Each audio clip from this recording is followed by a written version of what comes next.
buenas noches tengan todos ustedes. Me da mucho gusto saludarlos y darles la más cordial bienvenida a esta sesión académica del martes 3 de marzo del 2020 con un tema que nos atañe a todos de manera importante y cada vez más cercana seguramente. Entonces, bueno, pues será un honor escuchar al doctor Genaro Gabriel Ortiz. A continuación, cedo el uso de la voz a nuestro secretario para que conduzca esta sesión. Gracias.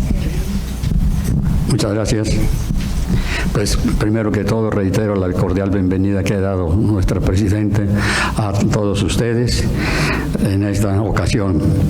Bien, esta sesión académica de este martes 3 de marzo de 2020 con la conferencia de enfermedad de Alzheimer en México y su impacto social. Yo no sé qué cosa es de lo de Alzheimer, antes lo sabía yo, pero ya se me olvidó. Sí, que está a cargo del maestro invitado el doctor Genaro Gabriel Ortiz. La orden del día consiste en la apertura de la sesión que ya fue hecha por nuestra Presidente, la presentación del presidium que está integrado por nuestra Presidente la doctora Adriana Ruiz Azura, por el ponente el doctor Genaro Gabriel Ruiz, por el que habla. Y el currículum resumido del doctor Genaro Gabriel Ortiz, originario de Guadalajara, Jalisco, México, médico, cirujano y partero por la Universidad de Guadalajara, generación 1972-78. No se ve, no hace falta decir que estaban bastante joven, ¿no? Maestría en Ciencias Biomédicas por la Universidad de Guadalajara, doctorado en Ciencias Biomédicas por la UNAM y University of Texas Health Science Center of San Antonio en Estados Unidos, postdoctorado en Cellular and Structural Biology, University of Texas Health Science Center en San Antonio, Texas, Estados Unidos. Miembro del Sistema Nacional de Investigación Nivel 3, miembro de la Academia Nacional de Medicina, miembro de la Academia Mexicana de Ciencias, presidente de la Asociación Jalisciense de Alzheimer AC, pionero en el programa de deterioro cognitivo, demencia en Jalisco, marcadores bioquímicos moleculares en la enfermedad de Alzheimer. Tiene 119 artículos publicados en revistas indexadas, 20 arbitradas, 5 libros con ISBN y 38 capítulos en libros. Premio Jalisco en 2008 en las ciencias de la salud, o sea, neurociencias. A continuación, pues damos el uso de la voz a nuestro ponente. Muchísimas gracias a esta benemérita Sociedad de Geografía Estadística. Para mí es un honor compartir estos datos. Yo la verdad es que no puedo estar aquí parado. Tengo que estar moviéndome. Siempre he sido hiperkinético desde chico, ¿no? Por eso tuve serios problemas en mi desarrollo, pues. Bueno, la charla que vamos ahora a escuchar es sobre enfermedad de Alzheimer en México y su impacto social. Pero si fuéramos nosotros más concretos, esto debería de ser Alzheimer-Meyer. ¿Por qué digo Alzheimer-Meyer? Porque definitivamente no se le conoce a Oscar Meyer, porque antes de que Alzheimer publicara en 1907 este trabajo, Oscar Meyer ya tenía 5 casos de los cuales utilizó Alzheimer para su desarrollo. Entonces, recuerden ustedes, con muchos saben mejor que yo de geografía, en esos tiempos las fronteras fueron muy movibles en Europa, ¿de acuerdo? Y entonces, ser judío, vivir en una parte de lo que era la República Checoslovaca, o estar en esa frontera austrohúngara, era muy difícil, ¿de acuerdo? Las connotaciones que tenían sobre eso hizo que Alzheimer formara un grupo y partiera dentro de 3 universidades para posteriormente llegar a la de Múnich, y ahí establecer su programa y ser el pionero. Pero desde antes Oscar Meyer lo había hecho. Por eso, antes de esto, algún día, si me dan oportunidad, hablaré sobre esta parte histórica y les mencionaré cuál fue inclusive la vida trágica de ambos, ¿de acuerdo? Porque sí tuvieron algunas tragedias que les deparó la vida en ese tiempo. Pero vamos a iniciar la charla. Traigo algunas láminas que todavía son de hace 5 años o de hace 10 años. ¿Por qué? Porque quiero hacer una parte retrospectiva, recabar la información que utilizamos en un grupo interdisciplinario que fue y translacional como es el nuestro, ¿sí? Porque no es Genaro, es un grupo formados por muchos profesionistas y entre ellos mi esposa que aquí está enfrente, que es la parte neuropsicológica del tema, que va de la mano específicamente con el desarrollo de lo que es mi área, nuestra área, para llegar a lo que es Alzheimer. Cuando hablamos de Alzheimer, todo mundo piensa en una enfermedad, pero no, son muchas. Sí, la gente e inclusive muchos de mis colegas confunden Alzheimer con enfermedad vascular, con enfermedad de PIC, con 8 o 10 entidades, ¿de acuerdo? Y por un lado, y por otro lado, el diagnóstico que vamos a hacer, y yo se los digo a mis estudiantes, a mis residentes, el diagnóstico es longitudinal. El paciente comienza con una serie de signos y síntomas, pero posteriormente va a desarrollar otros y posiblemente desarrolle un parkinsonismo o un parkinsonismo desarrolle una demencia o una... Sí, me doy a entender, o sea, es tremendamente difícil decir esto es un Alzheimer puro. Voy a ahondarlo un poco más adelante. Si nos fijamos en lo que dice esta lámina, nos habla de la cuarta causa de muerte. Actualmente vamos a ver que en la Unión Europea de Naciones, los costes de este padecimiento son con mucho mayor que muchos tipos de cáncer. Los costos directos e indirectos. En nuestro país estaba dentro del 9º y 8º lugar y ha ido ascendiendo hasta ser ahorita los trastornos degenerativos el 5º, y no sé, dentro de este año o el que sigue, donde estaremos en reuniones para establecer las prioridades, las 10 prioridades en salud, en qué número quede. Entonces, si se fijen, aquí comienza el primer error. En México se calcula que existen 400,000 casos. Craso error. Olvídenlo, esto ya no es. ¿Por qué? Porque cuando hice esta lámina fue hace 10 años. Y si nosotros analizamos lo que ocurre específicamente, ahora sí, en México y en nuestro estado y el contorno de Latinoamérica, vamos a ver que esto ha variado tremendamente. Aquí hay 2 cosas. 1, falta de conocimiento. 2, falta de integración de ese conocimiento. Y 3, programas asistenciales dirigidos a este tipo de padecimientos que realmente se requieren. En la región de las Américas se tienen más de 106 millones de personas con 60 años y más. Y si se hace una proyección, ¿qué tendremos? Tenemos más de 300 millones de personas, donde el 190 vivirán solamente en América Latina y el Caribe.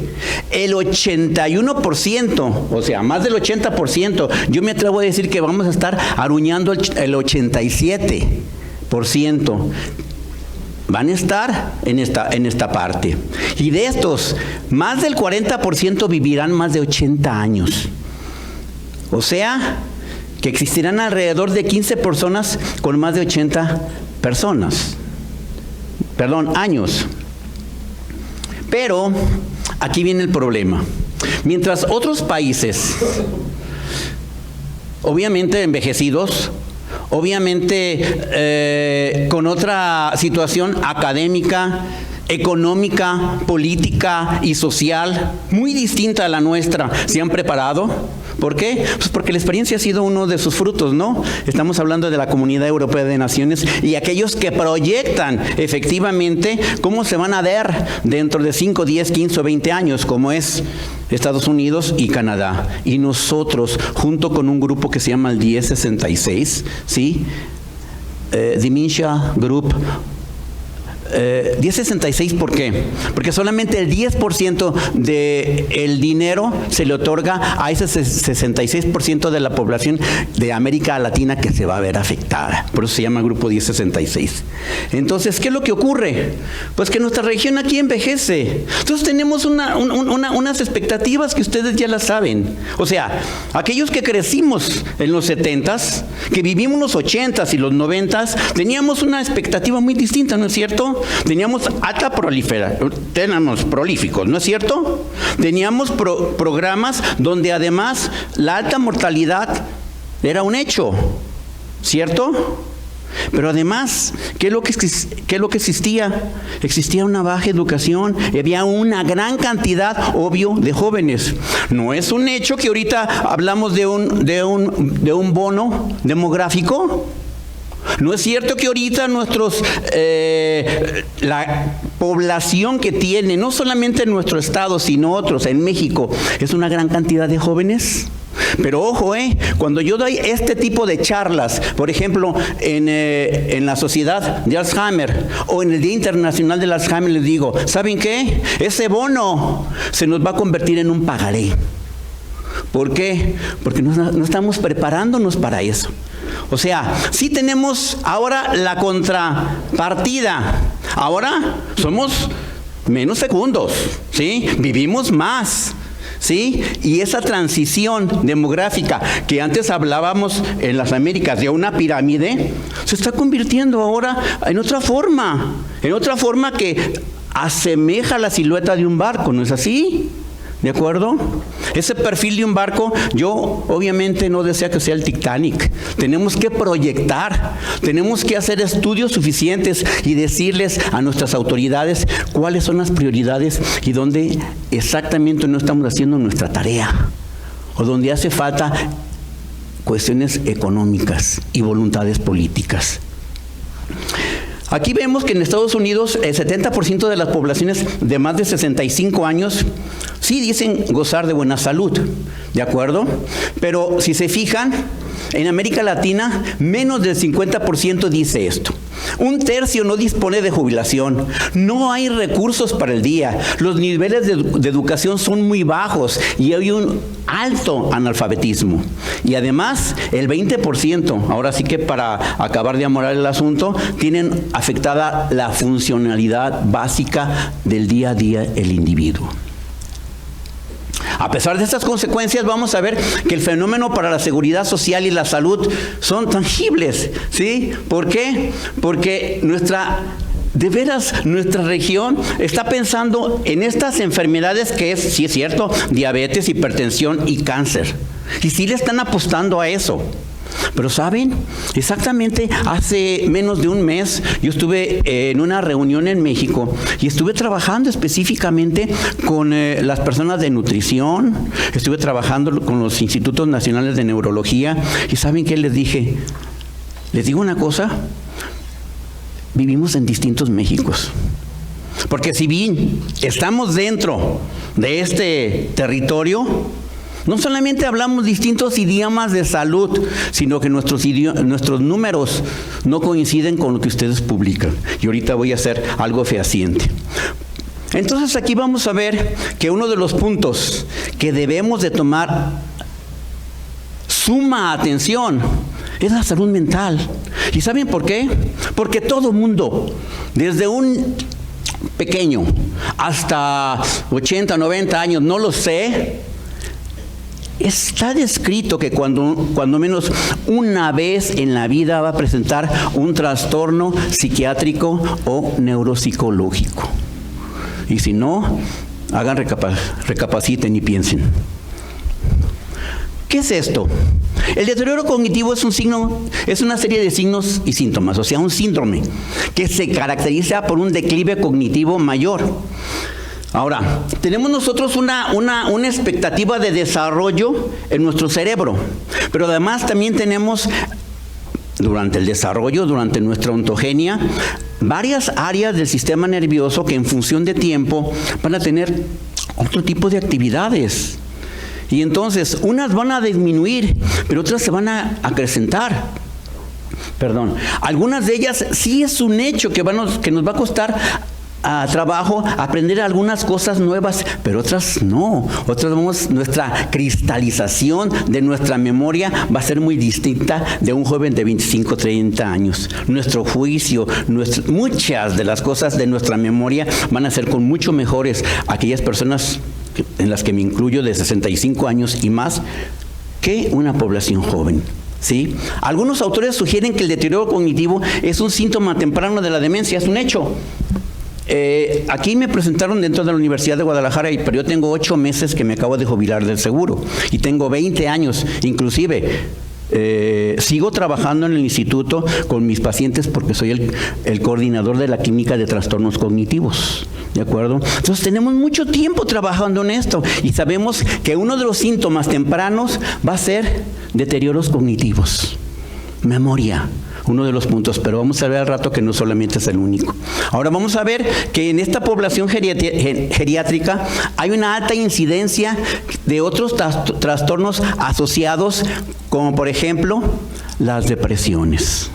Vamos a ver que las depresiones en las personas de 60 años y más, y lo vamos a ver aquí, cómo se nos incrementan y cómo se nos presentan, por lo menos en nuestro estado. ¿Y qué es lo que hicimos? Lo que hicimos nosotros déjenme ir por mi vaso de agua. Lo que hicimos nosotros hace un poco más de 10 años fue hacer una programación de qué era lo que ocurría en nuestro estado de Jalisco. Separarlo por las áreas geográficas, sus municipios, ver las áreas más importantes según la población y la situación socioeconómica, y no me voy a detener mucho en esto porque de veras fue un estudio muy, muy específico para llegar a calcular en aquellos tiempos 2,494 personas. Si se fijan, en aquellos tiempos hablábamos de 483,909 personas. Si analizamos los números actuales de Jalisco, nuestra población de adultos mayores rebasa los 800,000. O sea, estamos ahora al doble de esto. ¿Por qué estas proyecciones? Porque las proyecciones, ustedes saben, que nos hace tomar cartas para establecer programas. Cuando nosotros comenzábamos a dar charlas del 14 al 15 al 16, nosotros hablábamos que la población mundial de enfermos de Alzheimer iba a llegar alrededor de los 40, 50 millones, y ahora les digo que no, que ya rebasa los 60 millones. ¿De acuerdo? Aquí hay dos. O no hemos hecho bien los números, o los diagnósticos que tenemos ahora son más certeros. ¿No es cierto? Ahora bien, aquí vemos el nivel de confianza y además cómo dividimos proporcionalmente en la zona metropolitana de Guadalajara estos 1,110 personas y el resto del estado. Ojo, aquí lo dividimos de acuerdo, como les dije, a áreas geográficas, a GEFs. ¿De acuerdo? Y además hicimos todo el estudio sistemático como nos le indica la parte epidemiológica. Al final tenemos este trabajo y ahora sí, aquí yo comento los datos que nos da el Instituto Nacional de Geriatría, de Nutrición y de Neurología, que nos ubica alrededor del 9%. Y yo les digo, ¿de dónde sacaron esos datos, Porque yo traigo otros datos, Perdón, parafraseando. Sí es cierto, pero espérense, no crean que me lo saqué de la manga, Ni lo estoy inventando, perdón, Pero aquí hablamos de ¿qué? De ya un trabajo publicado en una revista con connotación internacional y donde estamos ubicados la mayoría de personas que conformamos ese grupo. ¿Y qué fue lo que encontramos? Lo que encontramos es que en esa población teníamos un rango de edad de 60 a 110 años, que el nivel medio de educación era 3.6, 3.8. Cuando comenzamos a hacerlo aquí en el área metropolitana, me enfrenté con unas cuestiones a nivel de universidades donde me decían, sus datos están mal, doctor. Dije, bueno, la verdad es que nosotros llegamos puerta por puerta, llegamos a un punto y de acuerdo a las manecillas del reloj íbamos tocando hasta encontrar las personas de 60 años y más. Y los que encontramos, al final, tenían este nivel medio de educación. Ahora bien, lo máximo era 23. El 12.7 estaba inactivo, no trabajaba. Pero además, el 20% no recibía ninguna pensión. O sea, tenía que seguir trabajando, ¿no? De algo. O estaría en su casa, ahora sí que supeditado a la familia. Ahora sí, miren, es muchísimo, muy largo este estudio, ¿sí? Pero vamos sobre los puntos más importantes. La depresión. La prevalencia de depresión encontramos que fue el 30.7 en aquel tiempo, ¿eh? Y ahora sí sabemos y coinciden que con las personas de 60 años y más, la depresión es por arriba del 30%. ¿De acuerdo? Y esto nos condiciona a tener deterioros cognitivos. ¿De acuerdo? Y aquí está la relación entre mujeres y hombres. Por cierto, al final, por género, no existían diferencias significativas después de cierta edad, porque al inicio las mujeres son más afectadas. ¿De acuerdo? ¿Cuál fue el resultado de deterioro cognitivo? Hay que diferenciar muy bien deterioro cognitivo de demencia, ¿eh? Son dos cosas distintas. Cuando hablo de deterioro cognitivo, yo le dije, ¿sabes qué? No es el punto o lo que me estás diciendo, es 14.5% lo que tenemos, ¿de acuerdo? Y por género, otra vez, las mujeres presentaron una mayor cantidad que los hombres, ¿de acuerdo? Pero vamos a ver que después de los 75 años nos emparejábamos, ¿sí? Y de ahí vamos a ver que ser mujer, no tener pareja, tener una escolaridad de menos de 4 años, cursar con depresión, incapacidades físicas, nos va a incrementar la posibilidad de tener este tipo de deterioro cognitivo. Posteriormente, ¿qué fue lo que hicimos? Pues sacar demencia, ¿de acuerdo? Demencia sin apellido. ¿De acuerdo? Aquí no decimos si fue Alzheimer, si es PIC, si es Lewy, si es vascular, si es frontotemporal, si es no. Aquí únicamente vamos a ver aquellos que tienen demencia de acuerdo a un programa estadístico, ¿de acuerdo? Con los 1130 pacientes que resultaron al final positivos, ¿de acuerdo? Y ahora sí, aquí en este caso, pues honor a quien merece, lo publicó mi esposa que está en la segunda fila en el extremo izquierdo. ¿De acuerdo? Y el grupo de su servidor, neuropsicólogos, geriatras, etcétera, etcétera, y neurólogos. ¿Qué fue lo que hicimos? De nuevo nos fuimos puerta a puerta para llegar específicamente a completar ese entorno de los municipios que conformaban lo que es la zona metropolitana de Guadalajara. ¿Qué es lo que encontramos? Ojo, importante, no es el 5.4% como lo sacan, obviamente yo me imagino de los documentos que da Salubridad, es el 9.5%. Estamos por arriba de la media. ¿Pero por qué? De nuevo, porque somos Méxicos distintos.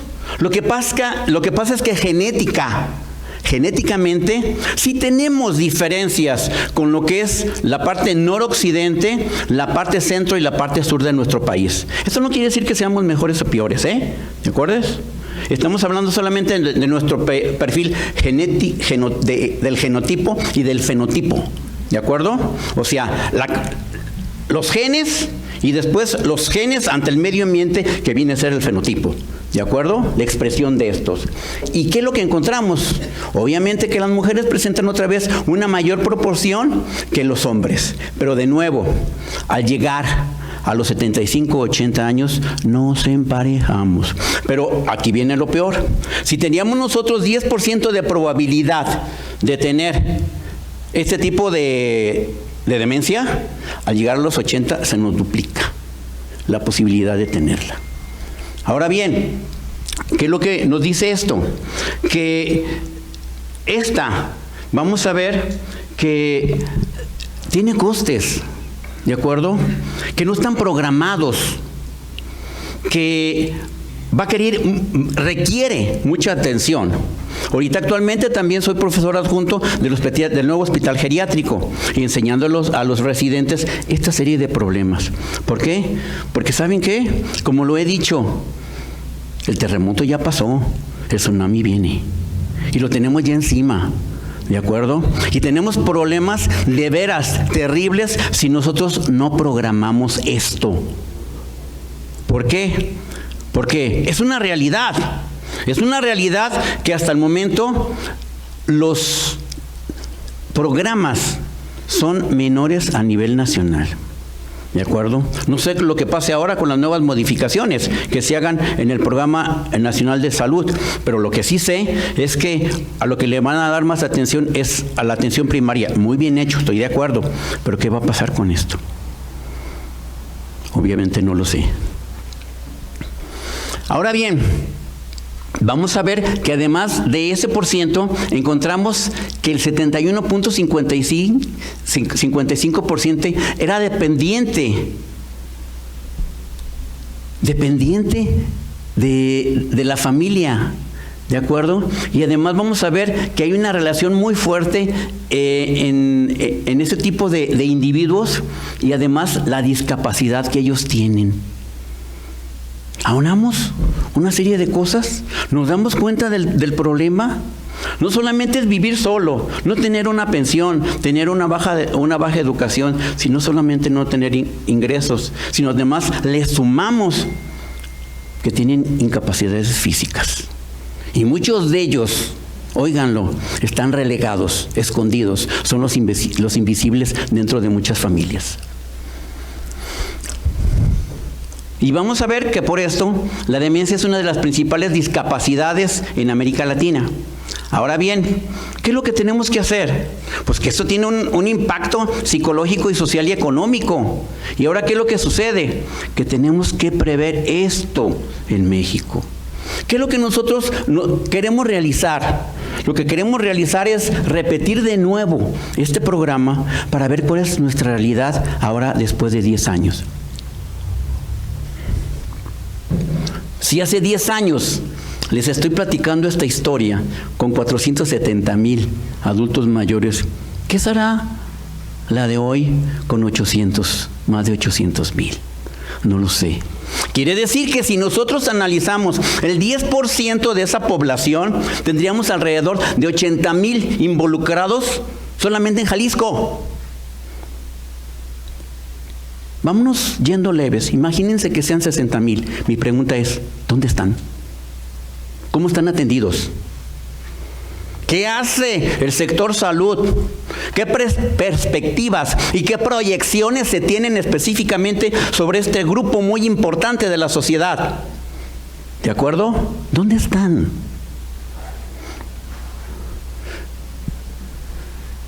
Con esto es la primera parte de mi charla. Con esto les doy un panorama. Si hablo de las Américas, puedo decir que del grupo 1066, los que configuramos esto, es nuestro país México, es Argentina, es Brasil, es Chile, es Uruguay primordialmente. Y todos tenemos distintas historias, pero coincidimos en una: la falta de atención política, social y económica. En eso coincidimos. ¿De acuerdo? Los estudios en América Latina los existen, también los existen en México. Habrá cuando menos 3. Nuestro estado es uno de los que ha sido pionero en sacar, en proyectar y en además establecer programas, tanto en el IMSS como en la Secretaría de Salud, y hacer una reunión cada año. Por cierto, este año cumplimos 20 años haciendo el Día Internacional de Alzheimer, al cual están cordialmente invitados. Lo hacemos en el Centro West, ahora sí que comercial, en el Centro de la Amistad Internacional, y ya les haré llegar los datos. Pero, ¿qué es la enfermedad de Alzheimer? De entrada, vámonos ahora sí, paso por paso. Pues es la demencia más común. ¿Pero qué es una demencia? Es la pérdida irreversible de capacidades intelectuales, que incluyen memoria, capacidad de expresarse, comunicarse adecuadamente, organizar la vida cotidiana, el día a día, ¿de acuerdo? No solamente familiar, sino laboral y social, y ser autónomo. Además, conduce a un estado de dependencia total y finalmente a la muerte, indirectamente, por lo general. ¿Pero qué distingue a esta de otras? Es una enfermedad de las edades avanzadas de la vida y es tanto más frecuente cuando mayores son las personas. Pero hay formas precoces que comienzan a los 50 y 60 años. Aquí también tenemos otra historia en el estado de Jalisco, ¿Por qué? Interesantemente vamos a ver que hay varias clasificaciones de demencias, y en este caso de Alzheimer, ¿de acuerdo? Los que son familiares y aquellos que van a ocurrir esporádicamente. Y vamos a ver que solamente el 5 o el 10% van a ser genéticos familiares. Olvídenlo, en Jalisco tenemos otros datos. Serio, y también los tenemos publicados. Simplemente en la clínica que yo coordino del Instituto Mexicano del Seguro Social somos por arriba del 30%. Tómala. ¿Por qué? Porque tenemos una zona de alta prevalencia en los altos de Jalisco. ¿Por qué? Porque ahí concluyen muchos, además de consanguinidad, mucha consanguinidad, además coinciden muchos genes europeos que condiciona al individuo, donde por lo menos se han reportado varias mutaciones, en especial una ampliamente ya publicada, que es la mutación que se le llama de los altos. Y nosotros cuando menos hemos publicado 3 mutaciones, además hemos hecho grupos específicos que le llamamos haplogrupos, y hemos publicado también esto. ¿Se dan cuenta de ello? También nosotros en Jalisco tenemos otra historia, y no solamente en Alzheimer, vamos a ver que en Parkinson, vamos a ver que en esclerosis múltiple u otras tenemos datos distintos de acuerdo a nuestras condiciones genéticas en el noroccidente del país. Entonces, esto, las familiares en México, en Jalisco, en especial Jalisco, son distintas. Ahora, ¿qué es? Vamos a ver que lo que inicia, uno de los principales rasgos es la pérdida de la memoria. Pero vamos a ver que tenemos que diferenciar pérdida de la memoria con descuidos y omisiones. Descuidos y omisiones todos los tenemos. Todos, ¿sí? Si no, pues ¿a poco no hacen una lista para ir al mercado? ¿O qué? ¿Yo no cargo una agenda? Claro que sí. Y donde quiera dejo las llaves o los lentes o etcétera, etcétera. Pero son descuidos o omisiones. Y obviamente esos descuidos a veces nos hacen pasar malos ratos, ¿no es cierto? Pero aquí la otra cosa es, cuando esos descuidos interfieren específicamente con el día a día, entonces cuidado. Aquí ya hablamos de otra historia. ¿Sí? Entonces, los descuidos y omisiones los tenemos todos. Pero si esos descuidos están directamente relacionados con tu día a día, con el manejo de tus finanzas, con problemas que vamos a ver más al rato, entonces ya no es un descuido común y corriente. Aquí ya sí es un problema de trastorno de la memoria. ¿De acuerdo? En Alzheimer vamos a ver que estos te van limitando de una manera progresiva. Vamos a ver que las distintas áreas del cerebro van a estar directamente relacionadas a funciones. Una función del lenguaje, otra función de la vista, una función de la vista, una función del oído, las áreas primarias corticales, que después van a tener su relación con la parte cortical frontal, y eso nos va a hacer tener juicios, proyectar, tener autonomía, muchas cosas. ¿De acuerdo? Entonces, ojo, la memoria es otra historia, La memoria no tiene asiento en un solo lugar del sistema nervioso. Aquí es otra charla muy interesante, lo que es cerebro, mente y conciencia. ¿De acuerdo? Vamos a ver que la memoria, para establecerla, tenemos que tener una serie de redes neuronales que vamos a estar integrando en función de la vida, de nuestras experiencias y además de nuestros conceptos y de nuestra educación. ¿De acuerdo? Vamos a ver que aquí en el caso del paciente que tiene este tipo de problemas, va a tener problemas va a tener problemas para comunicarse. Vamos a ver que sus diálogos son muy entrecortados, ¿de acuerdo? Y vamos a ver que los van a limitar. Van a ver que esto, evocarlo, va a ser muy difícil en cuestiones del día a día, mas no así de lo que fue su historia de su juventud o de su infancia. Incluso es capaz de recordar muchas cosas, ¿sí? El color del vestido de tu hija a los 15 años, pero no recuerda qué desayunó. ¿De acuerdo? Ni recuerda hace 10 minutos que le dijo su esposa, ya ponte la camisa porque te tienes que levantar. ¿De acuerdo? El drama del olvido. Poco a poco deja de recordar, Pero no solamente ya él comienza ya a desconocerse, vive confundido. Ya al hijo le dice que le da otro nombre, o la esposa es su mamá, ¿de acuerdo? Entonces confunde constantemente a todos. Pero además, interesantemente, lo que no pierde es esa confianza, esa relación que tiene con la persona que no sabe quién es, pero que tiene un afecto con ella, ¿de acuerdo? Aquí vemos que en la parte inferior, las cuestiones afectivas, las emociones, esto lo acepta y lo agradece, ¿de acuerdo? Aunque no reconoce o confunde a sus hijos, a sus padres, con distintas personas de su vida. Trastornos, las afasias. Sí, es común que a una de las preguntas que yo le hago a uno de los pacientes es, ¿qué es esto? Le enseño un lápiz y se me queda viendo y entonces no le sale la palabra. Hay que distinguir entre afasias y anomias, porque inclusive de afasias hay un programa completo para llevarlo, no sé, en 6 meses, etcétera, etcétera. Vamos a ver. Pero vamos a ver que estas afasias vienen relacionadas específicamente con áreas muy específicas del sistema nervioso, el área de Broca y el área de Wernicke, donde uno establece específicamente la coordinación del lenguaje para decir pluma. Y otra cosa es muy distinta, que cuando le enseñe esa pluma y le pregunte ¿para qué es? No sepa qué es. Esa es otra área del sistema nervioso. Pero vamos a ver que existen. Esas son las afasias. No le salen los nombres, ¿de acuerdo? Al cabo de un tiempo, no entiende lo que se le dice o se le pregunta. Su lenguaje cada vez es más pobre, contiene menos información. Las frases dejan de tener sentido. Pierde la capacidad de hilvanar ideas. Por lo tanto, ya no platica, ya no interactúa con la gente. Y al final permanece incomunicado. Los instrumentos, los trastornos instrumentales, las praxias. ¿Qué es lo que ocurre? Pues que si era un ingeniero, un arquitecto, un mecánico, pues se va a olvidar de ello. Tengo 2 ejemplos clásicos. Una persona que era un excelente mecánico de motos y ahora no, dice, es que le juro, doctor, que me siento y lo trato de hacer y ya no lo puedo hacer.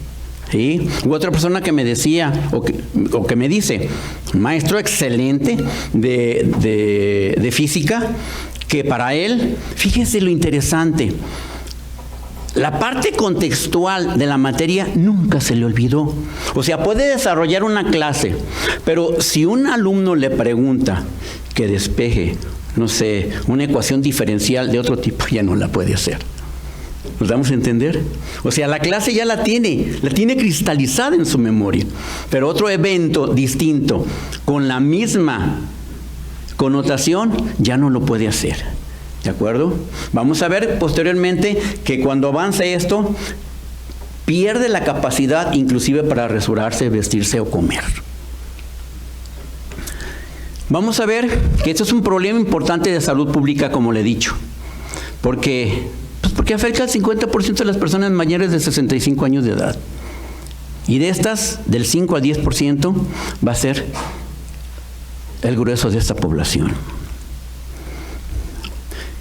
¿Qué es lo que dice, o la proyección que se hizo en los países desarrollados versus América Latina? Miren, aquí hay una proyección del 2000 al 2025. Este es lo que nos depara el destino en millones. ¿Estamos preparados para ello? ¿Verdad que no? ¿Qué es lo que tenemos que hacer? Pues de alguna forma influir o tratar de incidir de nuevo con nuestras autoridades para decirles, aquí tenemos un problema, y un problema muy serio. Esta enfermedad, como les decía, fue descrita por Alzheimer, ¿de acuerdo? Y él, en este caso, fue una persona que desarrolló una demencia precoz, ¿de acuerdo? Y en la necropsia encontró una serie de problemas que fue la atrofia cortical, y esos cambios neuropatológicos específicamente fueron marañas neurofibrilares y focos miliares. Interesantemente, esa parte patológica, estuvieron involucrados 2 latinos, un español y un latino, Achúcaro y Peruccini.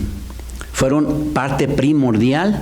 Muchos de los dibujos, si bien los hizo Alzheimer, fueron sobre preparaciones de Ascúcar y de Perugini, que también tienen su historia. Esta es la persona en la cual Augusta, ¿de acuerdo? Detter, donde él decía, a los 51 años, comenzó como una celotipia paranoide. Hacía y decía que su esposo con el tiempo quería que la querían matar o que hablaban mal de ella, o tremendamente celosa. Y tenía alucinaciones auditivas, ¿de acuerdo? Aquí estamos viendo cuando menos 3 o 4 áreas distintas del sistema nervioso. Y lo publicó en el 1907. Ok, pero les digo, antes de esta publicación, Oscar Mayer ya había publicado cuando menos 5 casos anteriores a estos. ¿Por qué se produce? Bueno, no voy a redundar mucho porque, como le dije al doctor Celso, fíjate que traía una charla genético-molecular, pero no lo iba a marear con ese rollote, y me fui más bien a lo pragmático que es la parte medular de esta presentación. Los casos que, en especial a esta sociedad le pueden interesar, que es la parte estadística y de proyección. Pero si somos ahora sí ya muy explícitos sobre esto, ¿por qué se produce esta enfermedad? Hay muchas cosas que se hablan sobre ella, de Alzheimer, ¿de acuerdo? Pero vamos a ver que hay 3 puntos. Primero, hay una proteína que se llama tau, hay otra que es el beta-amiloide, y otra es una serie de neurotransmisores que es la acetilcolina. Estas 3 son las más importantes, mas no son las únicas. Mas cada una no va a especificar ni va a decir que esta es la que tiene razón. De hecho, se formaron 2 grupos desde los 70s, los baptistas y los taoístas. ¿Sí? Y entre ellos establecían, no, que es la pobreza, que es la tau, y no, que es el beta-amiloide, que etcétera.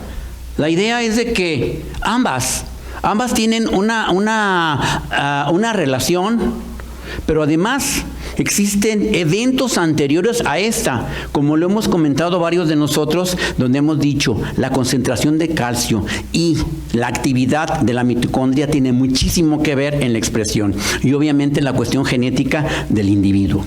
Pero entonces, aquí están las 3, ¿de acuerdo? La proteína tau, que es la que va a formar las marañas, esta que va a formar las placas neuríticas, y esta que va a formar o que va a tener alteraciones en lo que es la actividad de interacción de neurona a neurona. Y como les decía, una cosa que desarrollamos nosotros fueron marcadores mitocondriales en la cadena respiratoria. O sea, esta cadena respiratoria que se encuentra aquí en esta pared, en estas paredes de en estas membranas de este orgánulo, y nos brinda el ATP, con lo que mueve específicamente todas las actividades metabólicas de nuestras células. Y vamos a ver que estas van a tener una relación directa con los otros eventos, porque todo, por lo menos en nuestro sistema celular, requiere de energía, y esa energía no es otra cosa más que ATP. Pero la utilización de esta y la formación de esta trae consigo el estrés oxidativo. Ganar y utilizar el oxígeno, sí, en la evolución tuvo su coste, y el coste es que por lo que del 100% del oxígeno que estamos respirando, el 5% se nos va a transformar en estrés oxidativo. Quiere decir que si una persona de 60 años y más, con unos 70 de estatura, ha formado alrededor casi 1 tonelada, 950 kilogramos de radicales de oxígeno en toda su vida. ¿Y cómo es que también a lo vez tenemos un sistema muy específico para equilibrarlo?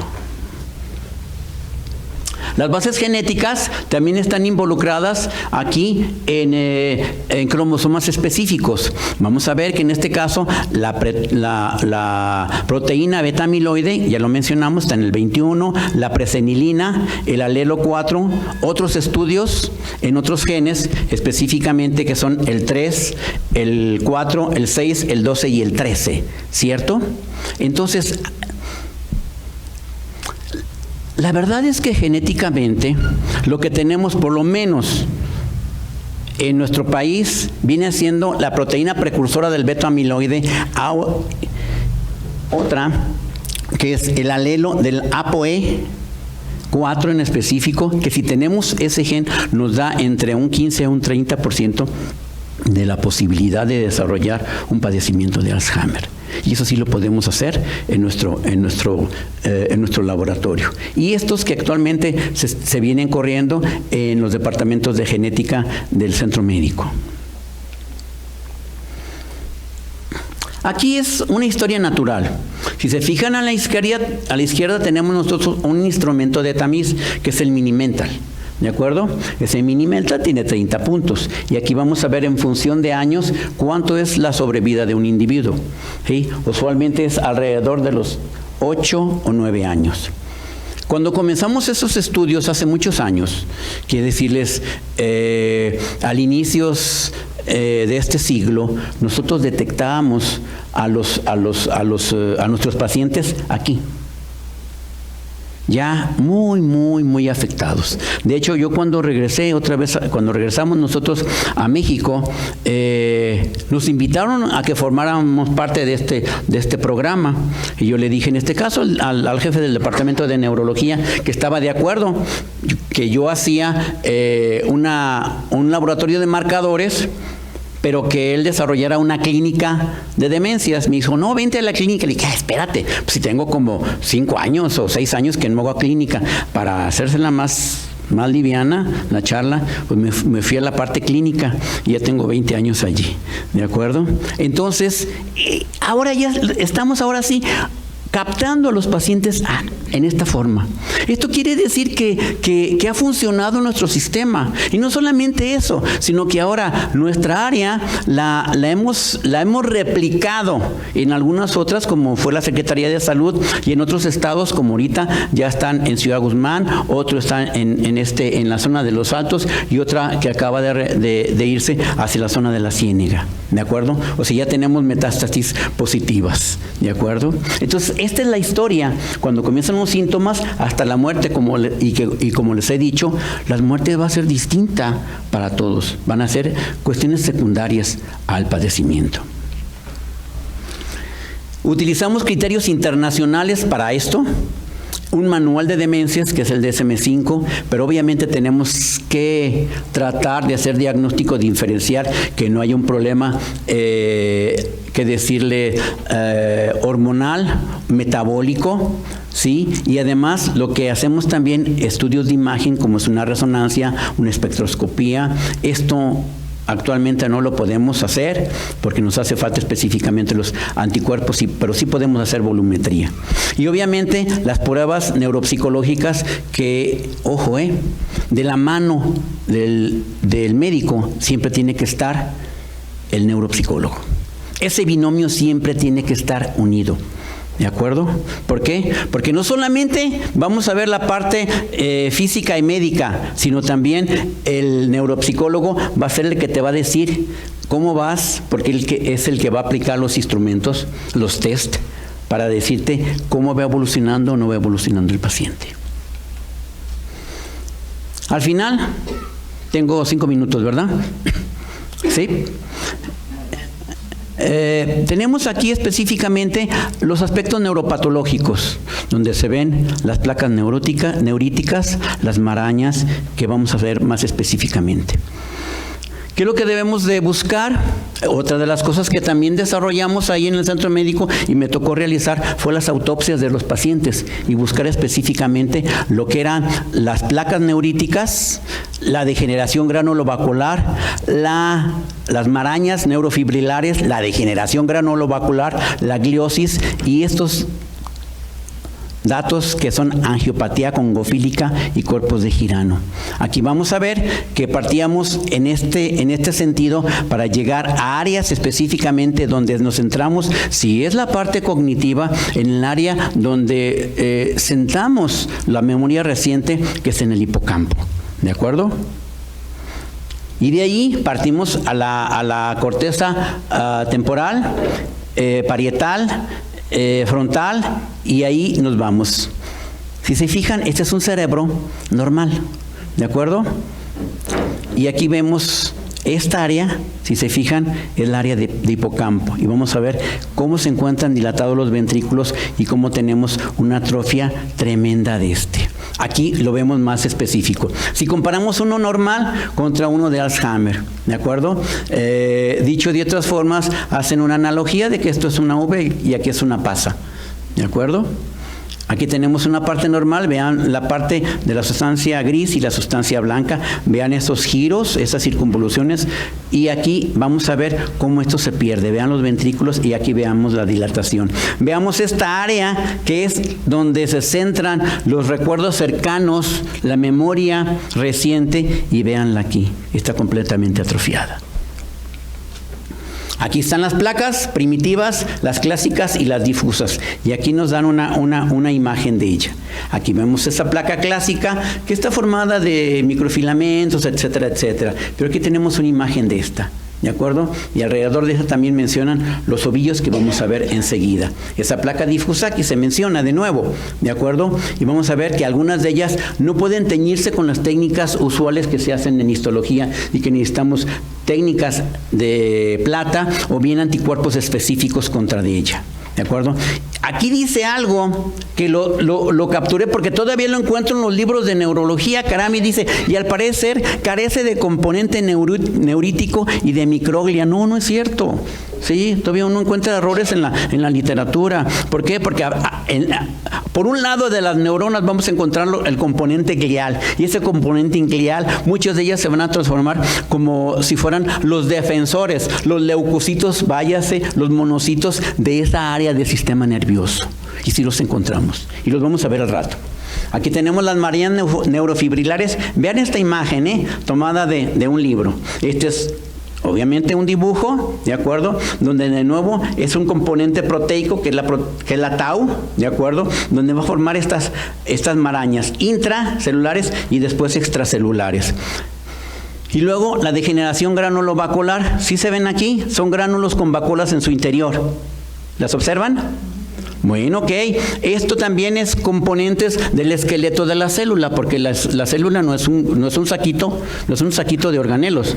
La célula tiene una estructura muy desarrollada y tiene un esqueleto en su interior. Y estos fragmentos que se ven son parte de ella. Aquí tenemos también una degeneración granulovacular en una neurona que falleció hace bastante. Y los cuerpos de Girano. Ahora, este es uno de nuestros pacientes. Una paciente que todavía el componente familiar que tuvo fue de alta penetración. Vamos a ver que de 5 hermanos, 4 desarrollaron el padecimiento y una no. Que está actualmente viva, hay 2 actualmente vivas. ¿De acuerdo? Esta fue una persona que murió a los 52 años. ¿Sí? Y tuvimos otra que murió a los 46 y otro hermano que también falleció muy joven. Aquí vemos lo que les decía. Vean esta parte frontal y vean los giros y las circunvoluciones, como hay una atrofia tremenda. Un cerebro pesa 1500, 1400, de acuerdo a la complexión, pero alrededor de 1,5 kilos, 1 kilo 400 gramos. Este pesaba 675 gramos. ¿Sí? Aquí vemos el corte, veamos el giro del cíngulo y la parte del cuerpo calloso. Vean estos espacios. Esto no es otra cosa más que pérdida de células, pérdida de neuronas. ¿De acuerdo? Y vean esta parte frontal, que también aquí hicimos el corte para ver. Vean la parte de lo que es la sustancia gris con la sustancia blanca. Tremendamente está atrofiada, ¿cierto? Y aquí, cuando rescatamos y tomamos el área del hipocampo, esa que está directamente dirigida a la memoria cercana, véanla, toda la parte de la zona preentorrinal, entorrinal y todo lo que es el cuerno de Amón, el hipocampo, muy atrofiado. Y ahora sí, vean esto. ¿Qué encontramos aquí? Una placa neurítica, como nos la describen nuestros libros. Aquí está la placa neurítica con su componente amiloideo central y alrededor células gliales, ¿sí?, de inclusión. Pero si se fijan aquí en la parte izquierda de ustedes, vamos a encontrar como aquí esas células como en penacho, ¿no es cierto? Son las marañas que hacen estas figuras. Estas figuras son de libro, por cierto nos la han pedido 2 o 3 veces para publicaciones. Y aquí en esta parte, si se fijan, aquí está un gránulo con una vacuola, ¿de acuerdo? Los 3 componentes que al final, el Alzheimer, me olvidaba decirlo, es un problema diagnóstico. En vida no podemos decir Alzheimer, podemos decir, de acuerdo a los criterios internacionales, posible y probable. Hasta que fallece el individuo y le hacemos la autopsia y encontramos estos datos que estoy hablando, ahora sí podemos decir diagnóstico definitivo Alzheimer. Pero ojo, ¿les digo algo? No son contundentes, porque la mayoría de nuestros pacientes que tenemos, no solamente aquí, sino en el Hospital General, en el ISSSTE, son mixtos. Por lo general es Alzheimer más componentes vasculares. Aquí está una placa de nuevo, véanla. Aquí está, ahora sí que el fantasma de una neurona. Aquí está otra placa y de nuevo células gliales alrededor de. Vean aquí, esto. ¿Alcanzan a ver estas marañas? Ah, bueno. Vean esto aquí. Aquí está una célula glial, pues ahora sí que almorzándose esta neurona. Y esta parte que se ve como un halo blanco fue el espacio que ocupaba esa neurona. Aquí vean de nuevo el componente de las marañas. Y más específicamente la degeneración granulovacuolar. Con eso ya hacemos diagnóstico de Alzheimer.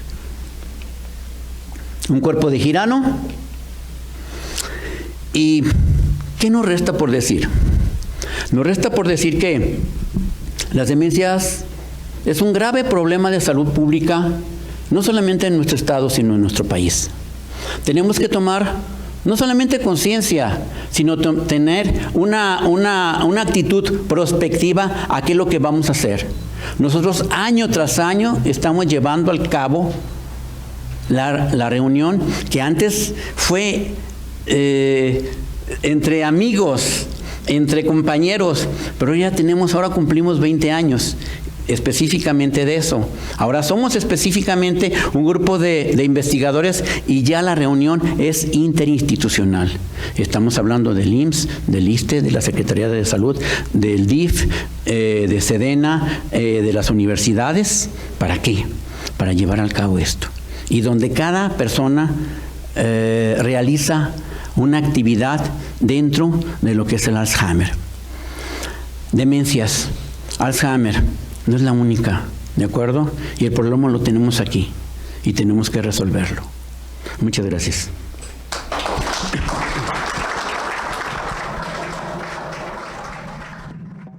Bien, el doctor ha aceptado que si hay alguna persona o personas que quieran hacer preguntas o comentarios, pues se escuchan. Sí, buenas noches. La pregunta, yo creo que pues la obvia, ¿no? Factores preventivos demostrados, porque se habla mucho de el uso de crucigramas, el uso de Sudoc, etcétera. Yo soy médico y sé que la memantina es algo que de alguna forma funciona, creo que es de lo poco que puede funcionar, pero pues medidas preventivas es la primera pregunta, la más importante yo creo y la básica antes que otra cosa. Gracias. Muy bien. Cuando hablamos de tratamiento, que obviamente en este no fue el tema de la charla, tenemos específicamente 2 áreas. ¿Qué decirles? Lo que es el componente anticolinérgico, ¿de acuerdo? Y otro que, como tú lo mencionaste, es la memantina, que es la que está directamente relacionada con los receptores NMDA del glutamato. Los primeros vamos a ver qué es la ribastigmina, la galantamina y el donepezilo. Si eres médico, obviamente mi recomendación es, vas a utilizar inicialmente en las etapas cuando se detecta es el donepezilo. Yo utilizo el donepezilo y la ribastigmina.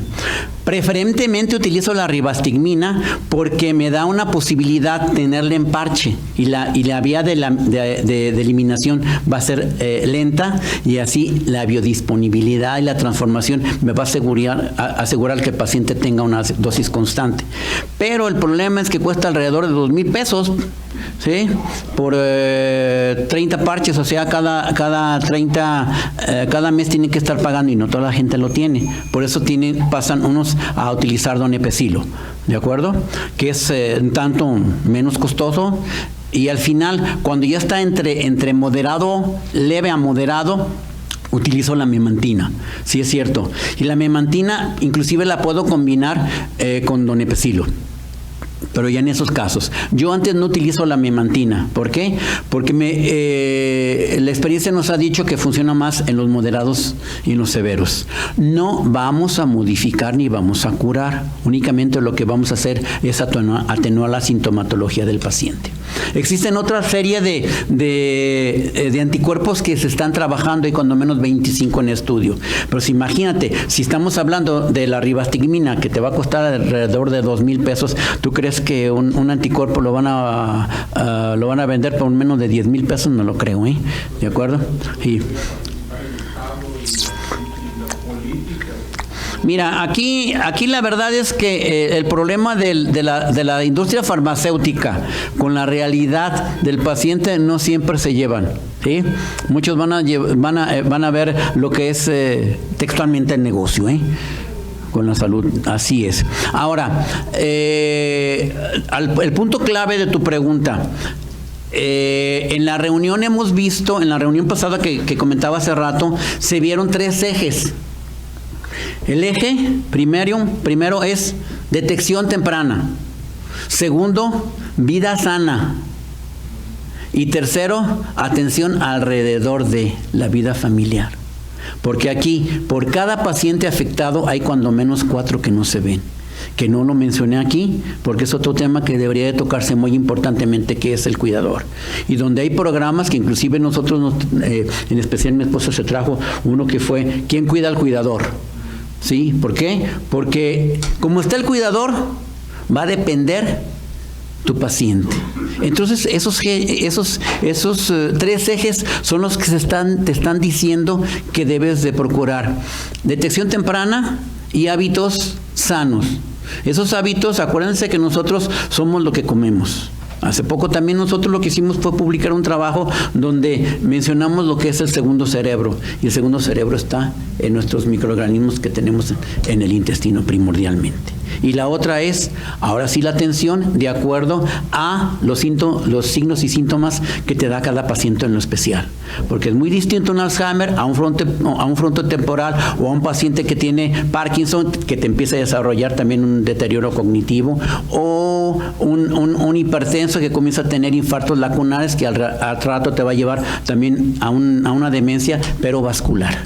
Se tratan distintos. Y además la expectativa de vida va a ser completamente distinta.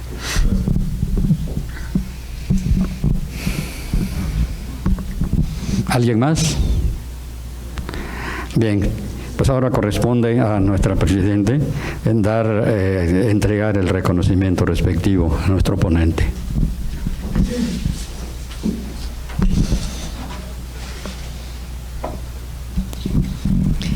La Benemérita Sociedad de Geografía y Estadística del Estado de Jalisco AC, institución científica y cultural instalada el 27 de septiembre de 1864, otorga el presente reconocimiento al Dr. Genaro Gabriel Ortiz por su participación en las actividades organizadas por esta institución con la conferencia La enfermedad de Alzheimer en México y su impacto social, misma que se llevó a cabo en las instalaciones de nuestra casa sede, cumpliendo así con el objetivo fundamental de esta benemérita institución, que desde su fundación ha sido sido el estudio y la divulgación de la ciencia y la cultura. Muchísimas gracias. Está firmado por nuestro secretario general y la de las voz. Felicidades. Muchísimas gracias. Muchísimas gracias.